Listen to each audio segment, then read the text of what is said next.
तो अभी हमने एंड किया था इरेशनल नंबर से, उसी के बाद में थोड़ा सा जानते हैं। जैसे कि लास्ट डेफिनेशन हमने करी थी, जो मैंने बोला था तुम्हें याद रखना इरेशनल नंबर की, वो क्या थी? Non terminating, non repeating. तो पहले धीरे धीरे करके वर्ड्स को समझते हैं, जल्दी जल्दी करते हैं, ठीक है। टर्मिनेटिंग क्या होता है?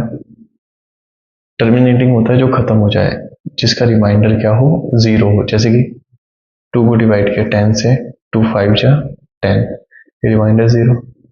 2 को 11 से डिवाइड किया, 2 5 जा 10 1। भैया बोलो भैया बस तो गया, तुम तो अभी बोल रहे थे कि ऐसा होगा, वो ऐसा नहीं होता। पॉइंट लगा के 0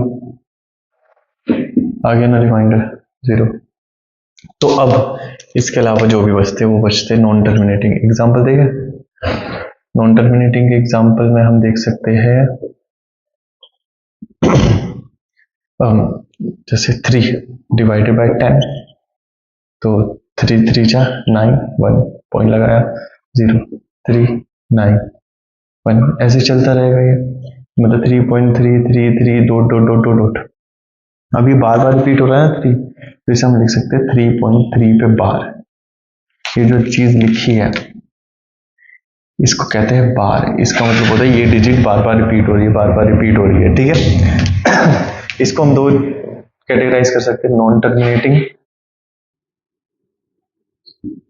बट रिपीटिंग। मतलब नॉन टर्मिनेटिंग, खत्म भी नहीं हो रहा बट रिपीट भी हो जा रहा है। जैसे कि फॉर एग्जांपल हम देखें तो जैसे कि 1 पॉइंट ये था 333 डॉट डॉट डॉट डॉट, तो यहाँ पे क्या हो रहा है 1.3 बार भी लिख सकते हैं। इसका क्या है 3 रिपीट हो जा रहा है और खत्म भी नहीं हो रहा, ना खत्म हो रहा है बट रिपीट तो हो जा रहा है, ठीक है। 1.67 बार। अब 1.03 पे बार, सिर्फ 3 पे बार, इसका मतलब ये नहीं है 1.030303, नहीं, इसका मतलब है 1.03333। जिस पे बार होगा वही रिपीट होगा बार बार, ठीक है। लास्ट जो हमारी डेफिनेशन थी नॉन टर्मिनेटिंग नॉन रिपीटिंग, किसकी डेफिनेशन थी? इरेशनल नंबर की। वो था 1.46 466 4366।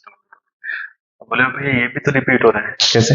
बोलोगे भैया 46 आया, 466 आया, 4666 आया, तो एक सीक्वेंस बनना है, रिपीट तो नहीं हो रहा ना बार बार। ऐसा तो नहीं है 46 46 46 46 नहीं, ये 4 4 4 4 6 6 6 नहीं।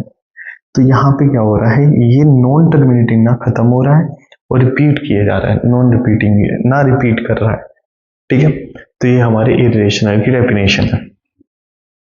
अब क्वेश्चन आता है, जो इंपॉर्टेंट क्वेश्चन है वो है कि जो ये नॉन टर्मिनेटिंग नंबर्स हैं, अच्छा एक और चीज जान लो, जो इरेशनल के एक और जो एग्जांपल होता है वो होते हैं रूट में जितने भी नंबर होते हैं, √2 √3 √4 √5 √6 √7। क्या कर रहे हो भैया, कुछ मिस कर रहे हो? हाँ, √4 इरेशनल नंबर नहीं है। बोले भैया अभी तो तुम बोल रहे थे कि रूट वाले इरेशनल होते, अब क्यों नहीं? बता दो। √4 एलसीएम करा तो क्या छुपा है? 2 × 2, जो जोड़ा होता है वो बाहर जाता है, तो √4 के अंदर क्या छुपा हुआ है? 2, जो कि क्या है? Rational number. तो ये इरेशनल नंबर नहीं है, ये क्या है? Rational number. क्लियर है? ऐसे याद रखें। जैसे कि अगर हम √16 ले, वो किसका है? 4। √8 ले, बोले भाई इसका एलसीएम करा तो √2 × 2, तो एक जोड़ा बाहर आ गया, एक अंदर रह गया, तो ये तो √2। हाँ, तो ये इरेशनल ही है। इसका कॉन्सेप्ट भी हम आगे सीखेंगे, ठीक है।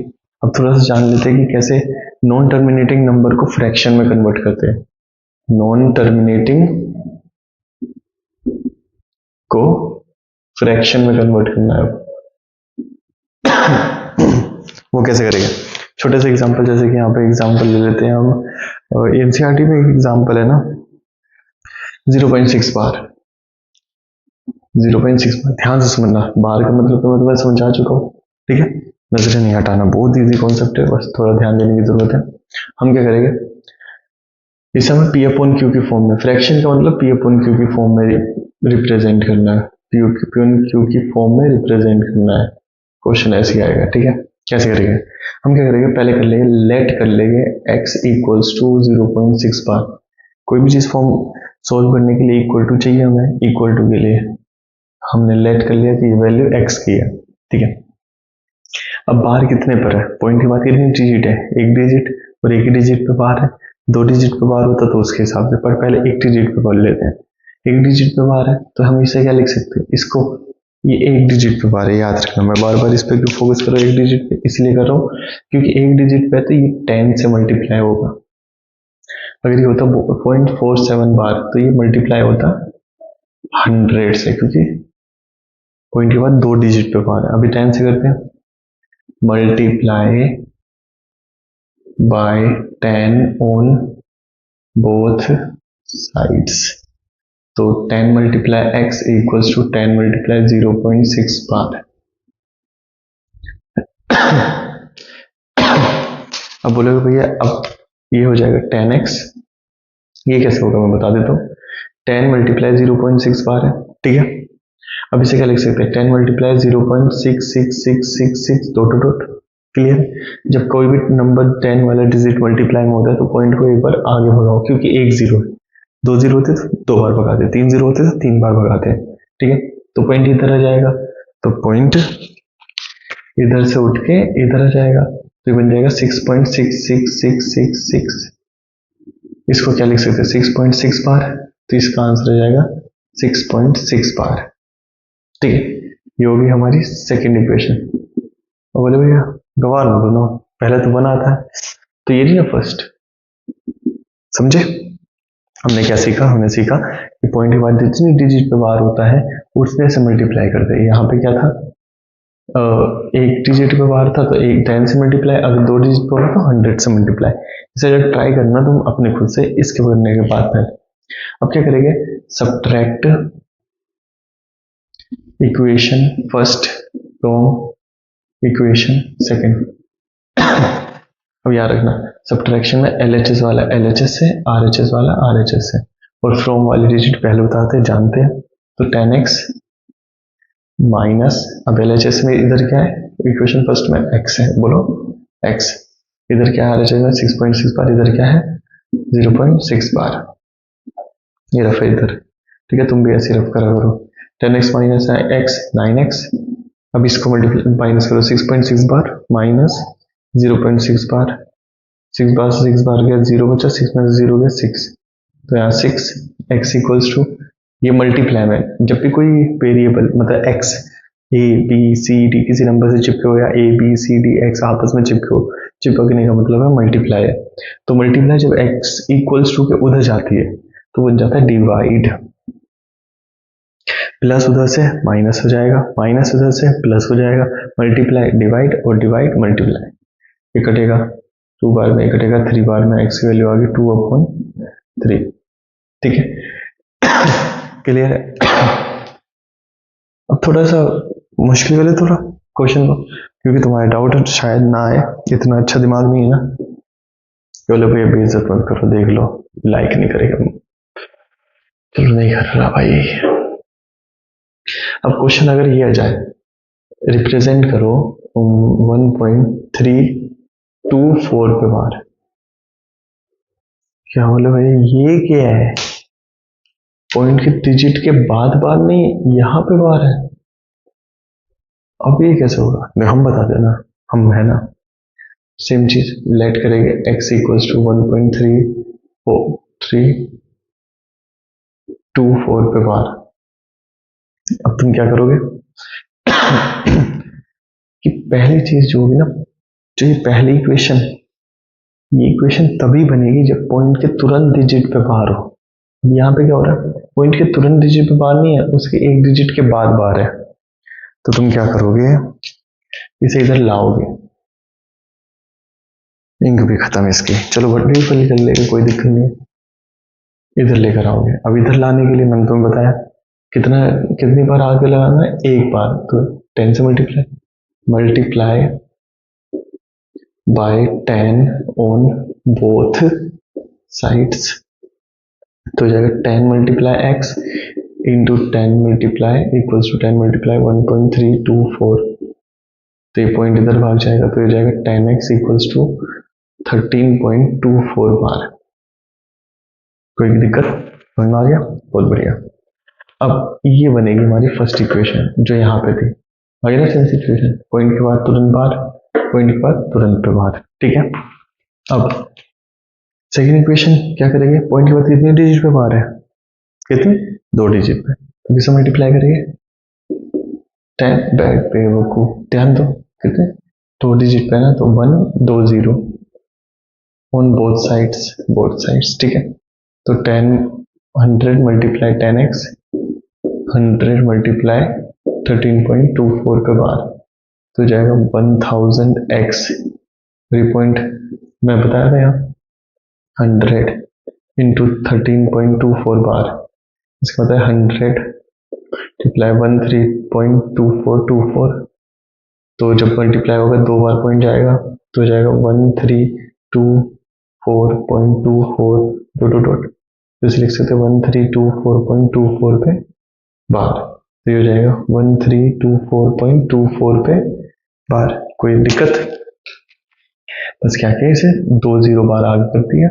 जैसे यहाँ पे देखो 100 को 13.24 से, तो 2424 2 बार पॉइंट भागेगा क्योंकि 2 0 है, एक बार भागा, 2 बार भागा, यहाँ आ गया, और बाद में तो 2424 रिपीट हो रहा है तो बाहर लगा दिया। ये होगी हमारी सेकंड इक्वेशन। अब क्या करेंगे, सब्ट्रैक्ट, ठीक है। अब करेंगे LHS वाले को LHS से, मतलब 1000x को माइनस करेंगे 10x से, और 1324.24 बार से माइनस करेंगे 3.24 बार को, माइनस करके देखे, यहाँ देखते हैं ना, जगह भी नहीं है, यहाँ करते हैं थोड़ा सा, 1324.24 बार माइनस 13.24 बार, ये क्या है, 0 बचा, 4 में से 3 गया, 1 बचा, बन गया 131, तो आंसर क्या आया, 1000 में से 10 गए, 1000 में से 1 नहीं, तो 1000 में से 10 गए तो 990x, तो यहाँ क्या बचा 1311, तो x इक्वल्स टू 1311 अपन 990, क्या बोलो ये सही आंसर है? हाँ, चेक कर लेना डिवाइड करके, कैलकुलेटर यूज कर लेना, स्वाइप करके उतार लो इसे। हाँ, तो अभी हमने पढ़ा कि टर्मिनेटिंग नॉन टर्मिनेटिंग के बारे में, रेशनल नंबर कैसे फ्रैक्शन को उसमें कन्वर्ट कर सकते हैं। अब देखते हैं हम, ये क्वेश्चन है एनसीईआरटी का पहला क्वेश्चन है, इसमें हमें बताना है कि कौन सा टर्मिनेटिंग, कौन सा non terminating, repeating, non repeating है, ठीक है, इजी है।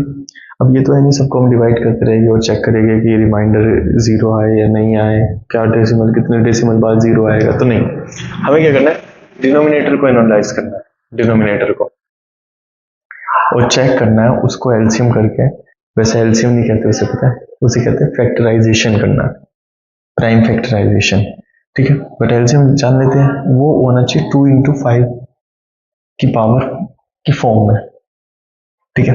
अब एक चीज याद रखना, किसी बार 0 का मतलब 1 होता है, आगे सीखेंगे सब मैच करते रहेंगे, पहले ध्यान दे लो, किसी की पावर 0, अगर तुम्हारा नाम सपोज करो XYZ है, उसकी पावर 0 है, तो उसका नाम वैल्यू भी बनी रहेगी।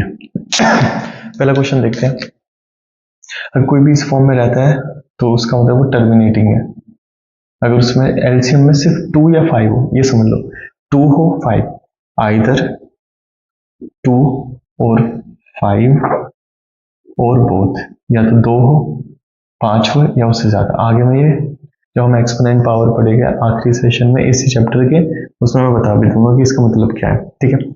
तो एलसीएम करते 100 का, 2 से गया 50 बार में, 2 से गया 25, 5 से 5, 5 से 1, तो इसकी पावर आ गई 2 इंटू 2 इंटू 5 इंटू 5, 2 की पावर 2 इंटू 5 की पावर 2, तो ये तो आ रहा है इस फॉर्म में, 2 भी आ रहा है 5 भी आ रहा है सिर्फ, तो ये टर्मिनेटिंग, 13 आ रहा है 2 5 नहीं आ रहा, non terminating, 11 non terminating, non terminating, इसे सोल्व कर लेते पहले, यहाँ पे 4 1/8, 8 4, वैसे सोल्व करने की जरूरत नहीं क्योंकि डिनोमिनेटर तो 8 रहेगा, 8 4 32 33, बट सिखा दिया अगर नहीं आता तो। 8 का एलसीएम करेंगे 4 2 2 2 1, तो 2 की पावर 3 या 2 इंटू 2 इंटू 2, तो इसमें सिर्फ 2 आ रहा है, मैंने बोला था या तो 2 आना चाहिए 5 आना चाहिए या दोनों आना चाहिए, तो 2 आया तो इसका भी क्या हो गया टर्मिनेटिंग।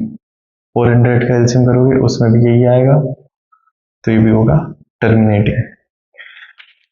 अब ये क्वेश्चन है, इसमें दो इरेशनल नंबर बताने हैं, दो या दो से ज्यादा, कितने ही बता सकते हो, किसी भी टू इरेशनल नंबर या इरेशनल नंबर। एक बात याद रखना, देयर आर, नोट में डाल लो, देयर आर इनफाइनाइट रेशनल और irrational numbers between two rational numbers। दो रेशनल नंबर के बीच में इनफाइनाइट रेशनल और इरेशनल नंबर हो सकते हैं, याद रखना। तो ये कैसे निकालेंगे, सिंपल, पहले डिवाइड कर लो, 7 को 5 से किया, 0.50 49 में आया, 10 1 आया, इतना कर लो बस, दो डिजिट निकाल लो। ऐसे 11 को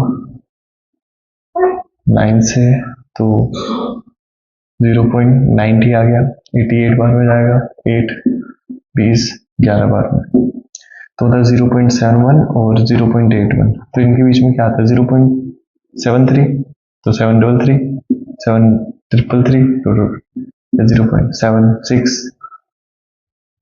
8 6 8 8 6 888, कुछ भी लिख दो बस, वो रिपीट नहीं होना चाहिए, खत्म नहीं होना चाहिए, नॉन टर्मिनेटिंग खत्म ना हो, नॉन रिपीट बार बार रिपीट ना हो, ठीक है। अब क्वेश्चन है कि इनमें से बताओ कि कौन से इरेशनल है कौन से नहीं है। पहले ये रूट में 23 का प्राइम फैक्टराइजेशन या एलसीएम करेंगे तो 23 रहेगा, तो ये तो हो गया हमारा इरेशनल। 225 इसका एलसीएम कर लेते हैं, 5 से गया 4, 5 बार में, 5 से गया 9, 3 से 3 से 1, तो रूट 225 क्या है 5 इंटू 5 इंटू 3 इंटू 3, तो पेयर बनेगी, तो ये तो सारे बाहर आ गए। अब जो सारे बाहर आ गए तो ये रेशनल रहा ही नहीं, ये तो ऐसा मखोटा पहन रखा है इसने, इरेशनल का बट है क्या रेशनल नंबर। अब यहाँ पॉइंट खत्म हो गया ये, तो क्या ये इरेशनल कहलाया, नहीं, ये क्या कहलाया टर्मिनेटिंग, ठीक है, क्योंकि खत्म हो चुका है, तो ये क्या होगा रेशनल। अब देखो 10 100 1000 इरेशनल।